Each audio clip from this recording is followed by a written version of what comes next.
Hi friends, welcome back to my channel. ನಾನಿಲ್ಲಿ ಇವತ್ತು Sunday special ಯಾವ ರೀತಿಯಾಗಿ ಈಸಿಯಾಗಿ ವೆರೈಟಿಯಾಗಿ ಮಾಡ್ಕೋಬೋದು ಅಂತ ಹೇಳ್ಬಿಟ್ಟು ತೋರಿಸ್ತಾ ಇದ್ದೀನಿ. ನಾನಿಲ್ಲಿ ಒಂದು ಕುಕ್ಕರ್ ಇಟ್ಕೊಂಡಿದ್ದೀನಿ. ಕುಕ್ಕರ್ಗೆ ಒಂದು 4 ಸ್ಪೂನಷ್ಟು ಎಣ್ಣೆ, ಆಮೇಲೆ 1 ಸ್ಪೂನಷ್ಟು ಗಟ್ಟಿ ತುಪ್ಪ ತೊಗೊಂಡಿದ್ದೀನಿ. ನೀವು ಮೆಲ್ಟೆಡ್ ತುಪ್ಪ ತೊಗೊಳ್ಳೋದಾದರೆ 2 ಸ್ಪೂನು ಇಲ್ಲಾಂದ್ರೆ 3 ಸ್ಪೂನಷ್ಟು ಯೂಸ್ ಮಾಡ್ಕೋಬೋದು.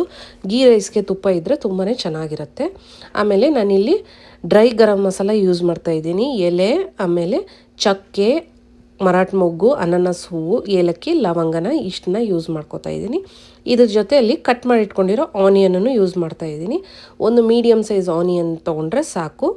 ಅದನ್ನ ಲೈಟಾಗಿ ಫ್ರೈ ಆಗಬೇಕು. ಗೋಲ್ಡನ್ ಬ್ರೌನ್ ಏನು ಆಗಬೇಕಾಗಿಲ್ಲ. ಲೈಟಾಗಿ ಈರುಳ್ಳಿ ಟ್ರಾನ್ಸ್ಪರೆಂಟ್ ಆದರೆ ಸಾಕು. ಆಮೇಲೆ ನಾನು ಇದಕ್ಕೆ ಒಂದು 3 ಹಸಿಮೆಣಸಿನ್ಕಾಯಿಯಷ್ಟು ಮಧ್ಯದಲ್ಲಿ ಕಟ್ ಮಾಡಿ ಸೇರಿಸ್ಕೋತಾ ಇರೋದು. ಕಟ್ ಮಾಡಿ ಸೇರಿಸ್ಕೊಳ್ಳೋದ್ರಿಂದ ಅದ್ರದ್ದು ಫ್ಲೇವರು ರೈಸಲ್ಲಿ ಬರುತ್ತೆ, ತುಂಬಾ ಚೆನ್ನಾಗಿರುತ್ತೆ. ಒಂದು 3ರಷ್ಟು ಸೇರಿಸ್ಕೊಳ್ಳಿ. ತುಂಬ ಖಾರ ಏನಾದರೂ ಮೆಣಸಿನ್ಕಾಯಿ ಇದ್ದರೆ ನೀವು 1 ಯೂಸ್ ಮಾಡ್ಕೋಬೋದು, ಇಲ್ಲ 2 ಯೂಸ್ ಮಾಡ್ಕೋಬೋದು. ಆಮೇಲೆ 1 ಸ್ಪೂನಷ್ಟು ಶುಂಠಿ ಬೆಳ್ಳುಳ್ಳಿ ಪೇಸ್ಟ್ನ ನಾನಿಲ್ಲಿ ಆ್ಯಡ್ ಮಾಡ್ಕೋತಾ ಇದ್ದೀನಿ.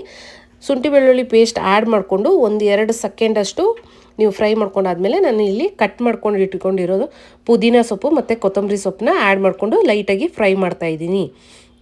ಲೈಟಾಗಿ ಫ್ರೈ ಆದ ತಕ್ಷಣ ನಾವಿಲ್ಲಿ ತೊಗೊಂಡಿರೋಂಥ ಬೀನ್ಸು ಮತ್ತು ನಾನು ಇಲ್ಲಿ ಕ್ಯಾರೆಟ್ನ ಕಟ್ ಮಾಡ್ಕೊಂಡಿದ್ದೀನಿ. ಕ್ಯಾರೆಟು ಮತ್ತು ಬೀನ್ಸು ನೀವು ಬೇಕಂದರೆ ಬಟಾಣಿನೂ ಹಾಕ್ಕೋಬೋದು, ಇದಕ್ಕೆ ಚೆನ್ನಾಗಿರುತ್ತೆ. ನಾನಿಲ್ಲಿ ಯೂಸ್ ಮಾಡ್ತಾ ಇರೋದು ಬರೀ ಕ್ಯಾರೆಟು ಮತ್ತು ಬೀನ್ಸು. ಕ್ಯಾರೆಟು ಬೀನ್ಸು ಹಾಕ್ಕೊಂಡಾದ್ಮೇಲೆ ನೀವು ಒಂದು 4 ನಿಮಿಷ 5 ನಿಮಿಷ ಅಷ್ಟು ಫ್ರೈ ಮಾಡ್ಕೋಬೇಕು. ಯಾಕಂದರೆ ಕ್ಯಾರೆಟು ಮತ್ತು ಬೀನ್ಸು ಸ್ವಲ್ಪ ಬೇಯಬೇಕು, ಜಾಸ್ತಿ ಏನು ಸ್ಮ್ಯಾಶ್ ಆಗೋ ಥರ ಇರಬಾರ್ದು, ಸ್ವಲ್ಪ ಬೇಯಬೇಕು. ಇದಾದಮೇಲೆ ನೀವು ಇದಕ್ಕೆ 1 ಗ್ಲಾಸಷ್ಟು ಹಾಲು ಹಾಕ್ಕೋಬೇಕು. ನಾನಿಲ್ಲಿ ಹಾಲು ಹಾಕ್ಕೊಂಡು ನಾನು ಗೀ ರೈಸ್ಗೆ ಮಾಡ್ತಾಯಿದ್ದೀನಿ. ತುಂಬಾ ಟೇಸ್ಟಾಗಿರುತ್ತೆ. ಯಾವ ಗ್ಲಾಸಲ್ಲಿ ನೀವು ಅಕ್ಕಿ ತೊಗೊಂಡಿದ್ದೀರೋ ಆ ಗ್ಲಾಸಲ್ಲಿ ನೀವು ಹಾಲು ಹಾಕ್ಕೋಬೇಕು. ನಾನಿಲ್ಲಿ 2 ಗ್ಲಾಸ್ ಅಕ್ಕಿಗೆ 1 ಗ್ಲಾಸಷ್ಟು ಹಾಲು ಹಾಕ್ಕೋತಾ ಇದ್ದೀನಿ. ಆಮೇಲೆ ಇನ್ನು 3.5 ಗ್ಲಾಸಷ್ಟು ನೀರು ಹಾಕ್ಕೋತಾ ಇದ್ದೀನಿ. ಇದಾದಮೇಲೆ ನೀವು ತೊಳೆದಿಟ್ಕೊಂಡಿರೋ ಅಕ್ಕಿನ ಇದಕ್ಕೆ ಸೇರಿಸ್ಕೋಬೇಕು. ಸೇರಿಸ್ಕೊಂಡು 3 ವಿಸಿಲ್ ಬಿಡೋಷ್ಟು 3 ವಿಸಿಲ್ ಬರೋಷ್ಟು ಬಿಡಬೇಕು. 3 ವಿಸಿಲ್ ಬಂದರೆ ನಿಮ್ಮದು ಗೀ ರೈಸ್ ರೆಡಿ ಆಗಿದೆ ಅಂತ ಹೇಳಿಬಿಟ್ಟು. ಇದು ಟೈಮ್ ತೊಗೊಂಡು ವಿಸಿಲ್ ಬಿಡುತ್ತೆ. ಅಷ್ಟರಲ್ಲಿ ನಾವು ನಮಗೇನಾದರೂ ಸ್ವೀಟ್ನ ಮಾಡ್ಕೋಬೋದು. ನಾನಿಲ್ಲಿ ಇವತ್ತು ಹೆಸರುಬೇಳೆ ಪಾಯಸನ ಮಾಡ್ಕೋತಾ ಇದ್ದೀನಿ. ಹೆಸರುಬೇಳೆ ಪಾಯಸನ ನಾನಿವತ್ತು ಒಂದು ಸ್ವಲ್ಪ ಬೇರೆ ರೀತಿಯಾಗಿ ಮಾಡ್ಕೋಬೇಕಂತ ಹೇಳ್ಬಿಟ್ಟು ನಾನು ಒಂದು ಬಾಣಲಿಗೆ ಒಂದು 3 ಚಿಕ್ಕ ಕಪ್ಪಾಗೋಷ್ಟು ಹೆಸರುಬೇಳೆನೇ ತೊಗೊಂಡಿದ್ದೀನಿ. ಹೆಸರುಬೇಳೆನ ನಾನು ತುಪ್ಪದಲ್ಲಿ ಹುರ್ಕೋತಾ ಇದ್ದೀನಿ. ಇಲ್ಲಿ ನಾನು ಕುಕ್ಕರಲ್ಲಿ ಹಾಕ್ಕೊಂಡು ಬೇಯಿಸ್ಕೋತಾ ಇಲ್ಲ. ಹೆಸರುಬೇಳೆನ ಲೈಟಾಗಿ ಗೋಲ್ಡನ್ ಕಲರ್ ಆಗುವಷ್ಟು ನಾನು ಹುರ್ಕೋತಾ ಇದ್ದೀನಿ. ಅದಕ್ಕೆ 1 ಸ್ಪೂನಷ್ಟು ತುಪ್ಪನ ಆ್ಯಡ್ ಮಾಡ್ಕೋತಾ ಇದ್ದೀನಿ. ತುಪ್ಪದಲ್ಲಿನೇ ಹುರ್ಕೊಳ್ಳೋದ್ರಿಂದ ತುಂಬಾ ಟೇಸ್ಟಿಯಾಗಿರುತ್ತೆ. ಆಮೇಲೆ ಫ್ಲೇವರು ತುಂಬ ಚೆನ್ನಾಗಿ ಬರುತ್ತೆ. ಇದು ತುಪ್ಪನ ಹುರ್ಕೊಂಡಾದ್ಮೇಲೆ ನಾನಿಲ್ಲಿ ಇದು ಆರೋ ಅಷ್ಟೊತ್ತಿಗೆ ಅಂದರೆ ನಾನು ಮಸಾಲೆನ ಇವಾಗ ನಾನಿಲ್ಲಿ ಹಿತ್ಕಿದ ಬೇಳೆ ಸಾಂಬಾರು ಮಾಡ್ತಾ ಇರೋದ್ರಿಂದ ನಾನು ಮಸಾಲೆನ ರುಬ್ಕೋತಾ ಇದ್ದೀನಿ. ಮಸಾಲೆನ ರುಬ್ಕೊಳ್ಳೋಕ್ಕೆ ಇಲ್ಲಿ ಗಸಗಸೆ, ಆಮೇಲೆ ಕಾಳುಮೆಣಸು, ಆಮೇಲೆ ಈರುಳ್ಳಿ, ಆಮೇಲೆ ಹಸಿ ತೆಂಗಿನಕಾಯಿ, ಇದೆಲ್ಲ ಬೆಳ್ಳುಳ್ಳಿ, ಆಮೇಲೆ ಶುಂಠಿ, ಆಮೇಲೆ ಒಂದು ದೊಡ್ಡ ಗಾತ್ರದ್ದು ಈರುಳ್ಳಿನ ನಾನು ಇಲ್ಲಿ ಆ್ಯಡ್ ಮಾಡ್ಕೋತಾ ಇದ್ದೀನಿ. ಇದು ಆ್ಯಡ್ ಮಾಡಿಕೊಂಡು ನಾವು ರುಬ್ಕೋಬೇಕು. ಇದಕ್ಕೆ ಈ ಮಸಾಲೆನ ಹಸಿ ಮಸಾಲೆನ ನಾವು ರುಬ್ಕೋಬೇಕಿಲ್ಲಿ. ಹಸಿ ಮಸಾಲೆ ರುಬ್ಕೊಂಡು ನಾವು ಆಮೇಲೆ ಇದನ್ನು ಮಸಾಲೆನ ಸಾಂಬಾರಿಗೆ ಆ್ಯಡ್ ಮಾಡ್ಕೋಬೇಕು. ಇದಕ್ಕೆ ನಾನು ಕೊತ್ತಂಬರಿ ಸೊಪ್ಪನ್ನು ಆ್ಯಡ್ ಮಾಡ್ಕೋತಾ ಇದ್ದೀನಿ. ಒಂದು ಹಿಡಿಯಷ್ಟು ಕೊತ್ತಂಬರಿ ಸೊಪ್ಪನ್ನ ಆ್ಯಡ್ ಮಾಡ್ಕೋಬೇಕು. ಇದು ರುಬ್ಕೊಂಡು ಬಂದ್ರೋಣ. ಇವಾಗ ಕುಕ್ಕರಲ್ಲಿ ಒಂದು 4-5 ಸ್ಪೂನಷ್ಟು ಎಣ್ಣೆನ ಹಾಕೋತಾ ಇದ್ದೀನಿ. ಇದಕ್ಕೆ ಎಣ್ಣೆ ಕಾದಾದ್ಮೇಲೆ ಸ್ವಲ್ಪ ಸೋಂಪು ಆ್ಯಡ್ ಮಾಡ್ಕೋತಾ ಇದ್ದೀನಿ. ಸೋಂಪು ಸ್ವಲ್ಪ ಫ್ರೈ ಆದಮೇಲೆ ಒಂದು ಚಿಕ್ಕದಾಗಿ ಕಟ್ ಮಾಡಿ ಇಟ್ಕೊಂಡಿರೋ ಈರುಳ್ಳಿ, ಚಿಕ್ಕ ಸೈಜಿಂದು ಈರುಳ್ಳಿ ಆಮೇಲೆ ಕರಿಬೇವು ಸೊಪ್ಪು, ಇದೆರಡನ್ನೂ ಹಾಕ್ಬಿಟ್ಟು ಫ್ರೈ ಮಾಡ್ಕೋತಾ ಇದ್ದೀನಿ. ನೀವು ಇದನ್ನು ಗೋಲ್ಡ್ ಕಲರ್ ಆಗೋವರೆಗೂ ನೀವು ಫ್ರೈ ಮಾಡ್ಕೋಬೇಕು.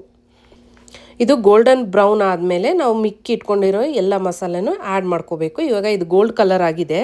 ನಾನು ಇದಕ್ಕೆ ಇವಾಗ ಈ ಮಸಾಲೆಗೆ ಅರಿಶಿಣ ಪುಡಿ, ಈ ರುಬ್ಬಿಟ್ಟಿರೋ ಮಸಾಲೆಗೆ ನಾನು ಅರಿಶಿಣ ಪುಡಿ, ಖಾರ ಪೌಡ್ರು, ಆಮೇಲೆ ಧನಿಯಾ ಪೌಡ್ರು, ಗರಂ ಮಸಾಲ ನಾನು ಆ್ಯಡ್ ಮಾಡ್ಕೊಂಡಿದ್ದೀನಿ. ಇದನ್ನು ನಾನಿವಾಗ ಈ ಆನಿಯನ್ ಫ್ರೈ ಮಾಡಿದೆಯಲ್ಲ ಅದಕ್ಕೆ ಹಾಕ್ಕೊಂಡು ಸ್ವಲ್ಪ ಫ್ರೈ ಮಾಡ್ಕೋತೀನಿ. ಎಲ್ಲಿವರೆಗೂ ಅಂದರೆ ಇದು ಮಿಕ್ಸ್ ಆಗಬೇಕು. ಆಮೇಲೆ ನಾನು ಏನು ಜಾರನ್ನ ತೊಗೊಂಡಿದ್ದೀನೋ ಅದನ್ನೇ ಸ್ವಲ್ಪ ತೊಳೆದ್ಬಿಟ್ಟು ನೀರನ್ನ ಮಿಕ್ಸ್ ಮಾಡ್ಕೋತಾ ಇದ್ದೀನಿ. ನೀವು ಎಷ್ಟು ನೀರನ್ನ ಮಿಕ್ಸ್ ಮಾಡ್ಕೋತೀರೋ ಮಾಡ್ಕೋಬೋದು. ಫಸ್ಟಿಗೆ ತುಂಬಾ ನೀರು ಮಿಕ್ಸ್ ಮಾಡ್ಕೊಳಕ್ಕೆ ಹೋಗ್ಬಿಡಿ. ಮಸಾಲೆ ಸ್ವಲ್ಪ ಕುದೀಲಿ. ಒಂದು 5 ನಿಮಿಷ ಮಸಾಲೆ ಕುದ್ದಾದಮೇಲೆ ನೀವು ಎಲ್ಲ ಐಟಮ್ಸ್ ಹಾಕಿ ಇನ್ನೇನು ಕುಕ್ಕರ್ ಮುಚ್ಚಬೇಕು. ಆವಾಗ ನೀವು ಎಲ್ಲ ಮಸಾಲೆ ಎಷ್ಟು ನೀರು ಬೇಕೋ ಅಷ್ಟು ನೀರನ್ನ ನೀವು ಆ್ಯಡ್ ಮಾಡ್ಕೋಬೋದು.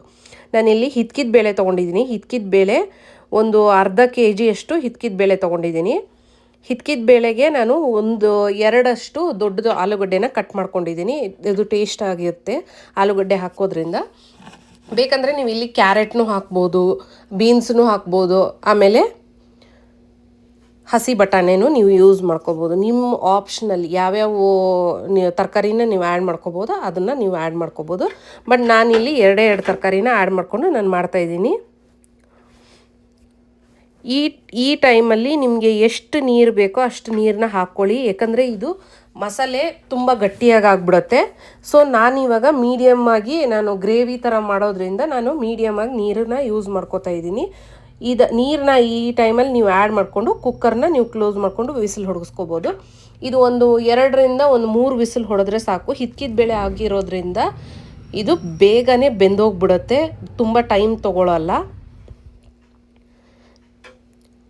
ನಾನಿವಾಗ ವಿಸಿಲ್ಗೆ ಬಿಡ್ತೇನೆ ಇದನ್ನು. ಇದು ಒಂದು 4 ಇಲ್ಲಾಂದರೆ 3 ವಿಸಿಲ್ ಬಂದ್ರೂ ಸಾಕು. 2ರಿಂದ 3 ವಿಸಿಲ್ ಬಂದ್ರೂ ಸಾಕು.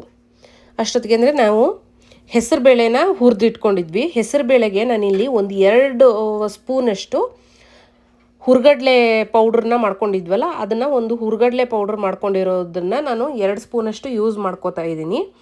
ಹುರ್ಗಡ್ಲೆ ಪೌಡ್ರ್ ಜೊತೆನೇ ನಾನು ಇವಾಗ ಈ ಹೆಸರು ಬೇಳೆ ಹುರಿದಿಟ್ಕೊಂಡಿರೋದನ್ನು ನಾನು ಪೌಡ್ರ್ ಮಾಡ್ಕೋತಾ ಇದ್ದೀನಿ. ನಿಮಗೆ ಕೈಯಲ್ಲಿ ಮುಟ್ಟಿದರೆ ನಿಮಗೆ ಹಿಟ್ಟು ಥರ ಇರಬೇಕದು, ತುಂಬ ನೈಸಾಗಿರಬೇಕು. ಒಂದು ಬಾಣಲಿಲಿ ನಾನಿಲ್ಲಿ ಹಾಲನ್ನ ಕುದಿಯೋಕೆ ಇಟ್ಟಿದ್ದೀನಿ. ಹಾಲನ್ನ ಕುದಿ ಬಂದಾದಮೇಲೆ ನೀವು ಈ ಪೌಡ್ರನ್ನ ಏನು ಮಾಡ್ಕೊಂಡಿದ್ದೀರ ಅದನ್ನು ಹಾಕ್ಬಿಟ್ಟು ಕಲಿಸ್ತಾನೇ ಇರಬೇಕು. ಬಿಡೋಕ್ಕೆ ಹೋಗಬೇಡಿ, ಇಲ್ಲಾಂದರೆ ಗಂಟಾಗ್ಬಿಡುತ್ತೆ. ಫುಲ್ ಕಲಿಸ್ತಾನೇ ಇರಬೇಕು. ಎಲ್ಲಿವರೆಗೂ ಅಂದರೆ ಆ ಲಂಪ್ಸ್ ಎಲ್ಲನೂ ಹಾಲಲ್ಲಿ ಡಿಸಾಲ್ವ್ ಆಗಬೇಕು. ಆಮೇಲೆ ನೀವು ಇದಕ್ಕೆ ಬೆಲ್ಲನೋ ಇಲ್ಲಾಂದ್ರೆ ಸಕ್ಕರೆನೋ ನೀವು ಆ್ಯಡ್ ಮಾಡ್ಕೋಬೋದು. ಬೆಲ್ಲ ಯೂಸ್ ಮಾಡಿದ್ರೆ ತುಂಬಾ ಟೇಸ್ಟಿಯಾಗಿರುತ್ತೆ ಈ ಪಾಯಸ. ನಾನಿಲ್ಲಿ ಬೆಲ್ಲ ಪುಡಿ ಮಾಡಿ ಇಟ್ಕೊಂಡಿದ್ದೀನಿ. ಬೆಲ್ಲನೇ ನಾನು ಯೂಸ್ ಮಾಡ್ತಾಯಿದ್ದೀನಿ. ಆಪ್ಷನಲ್ಲು ನಿಮಗೆ ಎಷ್ಟು ಬೇಕೋ ಅಷ್ಟು ನೀವು ಬೆಲ್ಲ ಯೂಸ್ ಮಾಡ್ಕೋಬೋದು. ನಿಮ್ಮ ಇದ್ರ ಮೇಲೆ ನೀವು ಎಷ್ಟು ಸ್ವೀಟ್ ತಿಂತೀರ ಅದ್ರ ಮೇಲೆ. ಬೆಲ್ಲ ಫುಲ್ಲು ಕರಗಾದ್ಮೇಲೆ 1 ಇಲ್ಲಾಂದರೆ 2 ಏಲಕ್ಕಿನ ನಾನಿಲ್ಲಿ ಜಜ್ಜಿ ಹಾಕ್ಕೋತಾ ಇದ್ದೀನಿ. ಇದಕ್ಕೆ ಆ್ಯಡ್ ಮಾಡ್ಕೋತಾ ಇದ್ದೀನಿ ಏಲಕ್ಕಿನ. ಈ ಸಿಪ್ಪೆ ಸಮೇತನ ನಾನು ಆ್ಯಡ್ ಮಾಡ್ಕೋತಾ ಇದ್ದೀನಿ ಏಲಕ್ಕಿನ ಕುಟ್ಟಿ. ಇದು ಆಲ್ಮೋಸ್ಟ್ ರೆಡಿ ಆಗಿದೆ. ಇವಾಗ ಏಲಕ್ಕಿನ ಕೊನೆಯಲ್ಲಿ ಹಾಕ್ಕೊಳ್ಳೋದ್ರಿಂದ ಅದು ಫ್ಲೇವರು ತುಂಬ ಚೆನ್ನಾಗಿರುತ್ತೆ. ಇವಾಗ ಇದಕ್ಕೊಂದು ತುಪ್ಪದ ಒಗ್ಗರಣೆ ಕೊಡ್ತಾ ಇದ್ದೇನೆ ನಾನು. 2 ಟೇಬಲ್ ಸ್ಪೂನಷ್ಟು ತುಪ್ಪ ತೊಗೊಂಡಿದ್ದೀನಿ ನಾನಿಲ್ಲಿ. ಗಟ್ಟಿ ತುಪ್ಪನೇ ನಾನು 2 ಸ್ಪೂನಷ್ಟು ತೊಗೊಂಡಿದ್ದೀನಿ. ನಿಮಗೆ ಮೆಲ್ಟೆಡ್ ತುಪ್ಪ ಆದರೆ ನೀವು ಒಂದು 4-5 ಸ್ಪೂನಷ್ಟು ನೀವು ತೊಗೋಬೋದು. ತುಪ್ಪ ಎಷ್ಟು ಹಾಕೋತೀರೋ ಅಷ್ಟು ಪಾಯಸಕ್ಕೆ ಟೇಸ್ಟ್ ಚೆನ್ನಾಗಿರುತ್ತೆ. ಆಮೇಲೆ ಕಟ್ ಮಾಡಿ ಇಟ್ಕೊಂಡಿರೋ ಬಾದಾಮನ್ನ ಆ್ಯಡ್ ಮಾಡ್ಕೋತಾ ಇದ್ದೀನಿ. ಆಮೇಲೆ ಗೋಡಂಬಿನ ಆ್ಯಡ್ ಮಾಡ್ಕೋತಾ ಇದ್ದೀನಿ. ಆಮೇಲೆ ಇದು ಚಿರಂಜಿ ಬೀಜ ಅಂತ ಹೇಳಿಬಿಟ್ಟು ಬರುತ್ತಲ್ಲ, ಅದನ್ನು ನಾನು ಆ್ಯಡ್ ಮಾಡ್ಕೋತಾ ಇದ್ದೀನಿ. ಲೈಟಾಗಿ ಗೋಲ್ಡ್ ಕಲರ್ ಆಗೋವರೆಗೂ ಫ್ರೈ ಆಗಬೇಕು. ಇದು ಫ್ರೈ ಆದಮೇಲೆ ಈ ಪಾಯಸಕ್ಕೆ ಸೇರಿಸ್ಕೊಂಡ್ರೆ ನಮ್ಮ ಪಾಯಸ ರೆಡಿ ಆಯ್ತು. ಇವಾಗ ಆಲ್ಮೋಸ್ಟ್ ನಮ್ಮದು ಪಾಯಸ ರೆಡಿ ಆಯಿತು. ಹಾಕಿ ಕಲಿಸ್ಕೊಂಡ್ರೆ ಇವಾಗ ನಮ್ಮದು ಕುಕ್ಕರು ಗ್ಯಾಸ್ ಬಿಟ್ಟಿದೆ. ಯಾವ ರೀತಿ ಆಗಿದೆ ಅಂತ ನೋಡೋಣ. ರೆಡಿ ಆಗಿದೆ. ರೈಸೂ ಅಷ್ಟೇ ನೋಡಿ, ನೀವು ಕಲಿಸ್ಕೊಂಡ್ರೆ ಸಾಕು. ನಮ್ಮದು ಗ್ರೇವಿನೂ ರೆಡಿಯಾಗಿದೆ. ಹಿತ್ಕಿದ ಬೇಳೆ ಸಾರು ಅನ್ನೋಕ್ಕಿಂತ ನಾನು ಗ್ರೇವಿನೇ ಅಂತೀನಿ. ಸ್ವಲ್ಪ ನಾನು ತಿಕ್ನೆಸ್ ಆಗೇ ಮಾಡ್ಕೊಂಡಿರೋದು, ಇಲ್ಲಿ ಗಟ್ಟಿಯಾಗೆ ಮಾಡ್ಕೊಂಡಿರೋದು. ನೀವು ನಿಮ್ಮ ಆಪ್ಷನಲ್ ಮೇಲೆ ನಾನಿಲ್ಲಿ ಊಟಕ್ಕೆ ಅರೇಂಜ್ ಮಾಡ್ತಾಯಿದ್ದೀನಿ.